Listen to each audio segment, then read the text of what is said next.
Shalom jemaat yang terkasih dalam Tuhan Yesus Kristus. Kami membawa doa dan juga membawa salam dari Gereja Kristen Nazaret Philadelphia. Kami doakan supaya jemaat di dalam kasih dan segala pemeliharaan Tuhan. Puji nama Tuhan. Ini adalah renungan terakhir dengan khotbah seri saya sepanjang bulan Oktober berkaitan dengan gereja. Bapak Ibu dan Saudara semua bersyukur karena Tuhan mengasihi kita, bahkan menyerahkan nyawanya bagi gerejanya, seperti yang sudah kita renungkan sebelumnya. Dan masih dari teks yang sama, yaitu dari Efesus pasal 5 ayat 25 sampai 27. Demikian firman Tuhan akan kita renungkan bersama-sama. Hai suami, kasihilah istrimu sebagaimana Kristus telah mengasihi jemaat dan telah menyerahkan dirinya baginya. Ini yang kita renungkan kemarin. Untuk menguduskannya sesudah ia menyucikannya dengan memandikannya dengan air dan firman, supaya dengan demikian ia menempatkan jemaat di hadapan dirinya dengan cemerlang, tanpa cacat atau kerut atau yang serupa itu, tetapi supaya jemaat kudus dan tidak bercela. Ini adalah kasih Kristus dan karya Kristus bagi gereja, bagi jemaatnya. Bukan hanya Kristus menebus gerejanya dengan darah yang mahal, dengan nyawanya, dengan mengorbankan seluruh kehidupannya di atas kayu salib, dengan mengorbankan dirinya, tetapi juga ternyata ada karya yang lain, yaitu Kristus menguduskan gerejanya, supaya gerejanya itu kudus dan tidak bercela, gambarannya dikatakan di sana.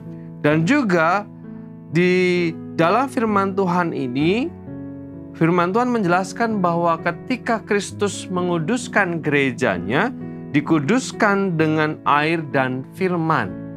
Ada penafsir yang mengatakan air itu berarti baptisan, lalu kemudian firman adalah firman Tuhan.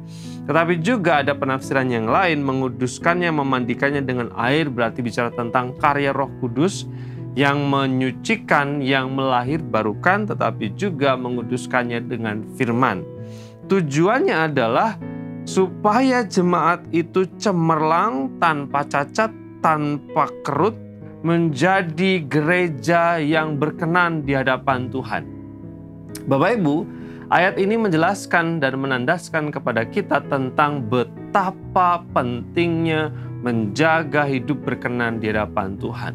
Kristus berkarya, Kristus menghadirkan karya-karya ilahi untuk menolong kita suci, berkenan, dan kudus dengan firman Tuhan, dengan karya Roh Kudus, tetapi juga kita harus berkomitmen menjadi gerejanya yang berkenan, menjadi gerejanya yang benar-benar layak di hadapannya.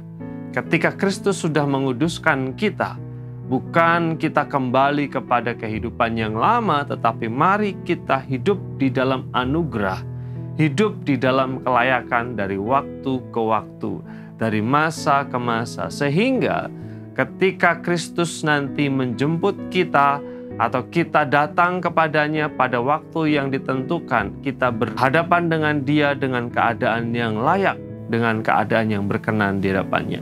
Sungguh Kristus menghendaki gereja yang layak, gereja yang berkenan, gereja yang kudus, gereja yang tidak bercela, bahkan gambaran di sana gereja yang cemerlang.